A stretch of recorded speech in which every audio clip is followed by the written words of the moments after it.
Assalamualaikum warahmatullahi wabarakatuh. Ketemu lagi sama Bu Lia dalam pembelajaran tematik. Sekarang kita akan belajar tema 2, subtema 1, pembelajaran 4. Tujuan pembelajaran yang akan kita capai adalah Dayu, Edo, Siti, dan Beni sedang mendiskusikan sebuah dongeng.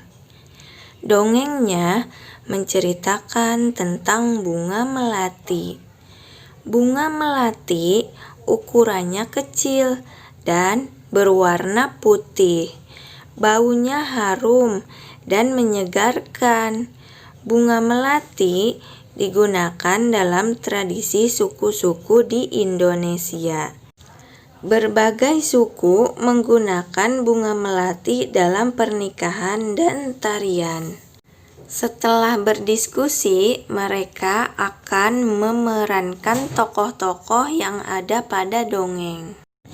Inilah dongengnya, berjudul Bunga Melati yang Baik Hati. Di taman bunga kerajaan, tumbuh berbagai macam tanaman bunga yang bunganya sangat indah.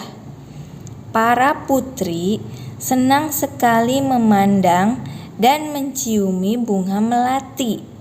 Hal ini menimbulkan kecemburuan dari bunga-bunga yang lain. Putri satu berkata, "Wah, indah sekali bunga-bunga di taman istana ini." Kemudian putri dua berkata, "Hei, lihat bunga melati itu. Warnanya putih, bersih, dan harumnya semerbak memenuhi taman ini."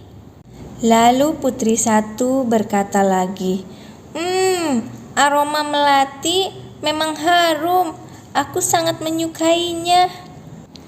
Kemudian ada bunga yang berkata, yaitu bunga sedap malam, "Aku tak habis pikir, mengapa para putri suka sekali dengan dirimu." Kemudian bunga anggrek menyambungnya, "Iya, padahal dirimu bunga kecil, berdaun besar, dan berbatang keras." Dilanjutkan oleh bunga mawar biru, "Walaupun engkau harum, namun mudah layu jika dijadikan pajangan di vas bunga, karena pasti akan terlihat jelek sekali jika sudah layu dipajang di sana." Bunga melati hanya diam dan tetap tersenyum. Senyumnya yang manis membuat keharuman dirinya semakin merebak. Udara di taman bunga kerajaan bertambah wangi dan bertambah banyak kumbang yang datang. Kedatangan para kumbang yang bertambah banyak membuat semua bunga di taman bunga kerajaan menjadi senang. Mereka pun sibuk menyapa para kumbang dan mempersilahkan menghisap sari madu yang ada pada setiap bunganya. Para bunga tentu tidak akan bisa berbunga lagi jika tidak ada kumbang yang datang dan menghisap sari madu mereka. Bunga sedap malam dan bunga yang lainnya kini telah mengerti kenapa bunga melati sangat wangi sekali. Bunga-bunga yang lain meminta maaf kepada bunga melati atas perasaan cemburu mereka. Kini mereka mengakui bahwa keberadaan bunga melati itu justru harus disyukuri. Bunga sedap malam berkata, "Ternyata aroma harummu mengundang para kumbang datang. Tanpa dirimu, taman ini akan sepi dari kumbang-kumbang. Maafkan aku ya Melati." Kemudian disambung oleh bunga anggrek, "Aku juga mau minta maaf Melati. Selama ini aku iri padamu. Ternyata keberadaanmu sangat bermanfaat untuk kami." Bunga mawar biru juga meminta maaf kepada bunga melati. "Selama ini aku juga berburuk sangka padamu Melati. Aku minta maaf ya."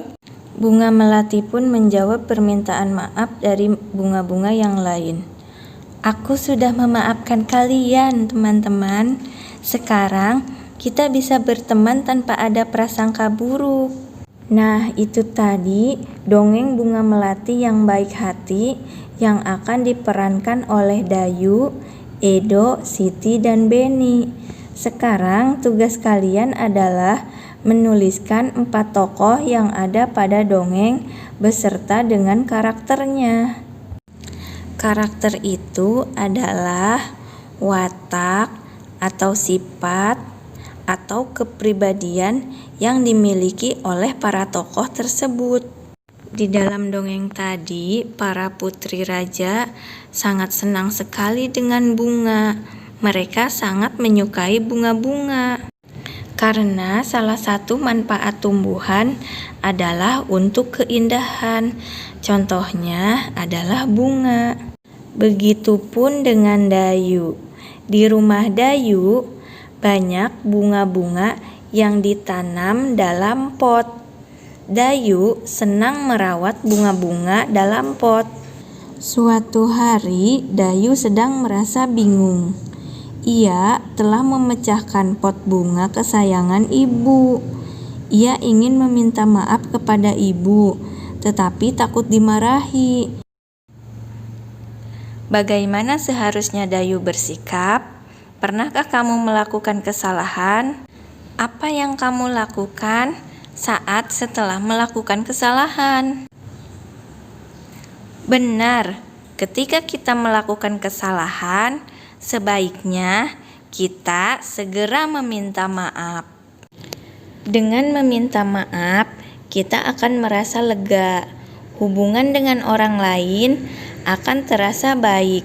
Untuk meminta maaf, diperlukan keberanian. Anak-anak pemberani akan meminta maaf jika telah melakukan kesalahan. Manfaat tumbuhan selain memberikan oksigen juga untuk tempat berteduh. Di bawah pohon yang rindang, kita akan merasa segar dan sejuk. Kita dapat terlindung dari sengatan sinar matahari. Dayu dan teman-teman di kelas 3 melakukan kegiatan olahraga. Lapangan di sekolah Dayu cukup teduh karena ada beberapa pohon rindang di sekitarnya. Mereka melakukan gerakan seperti gambar berikut ini. Yuk kita ikuti gerakannya. Pertama, badan berdiri tegak. Kedua, rentangkan tangan ke samping. Ketiga, putarlah tangan ke depan 3 kali dan ke belakang 3 kali. Keempat, badan berdiri tegak. Kelima, rentangkan kedua tangan ke atas. Keenam, liukan badan ke samping kanan dan kiri. Ketujuh, liukan badan ke kanan atas. Liukan badan ke kiri atas. Terakhir, liukan badan ke atas. Demikian pembelajaran kita kali ini. Sampai jumpa dalam pembelajaran selanjutnya. Sekian. Wassalamualaikum warahmatullahi wabarakatuh.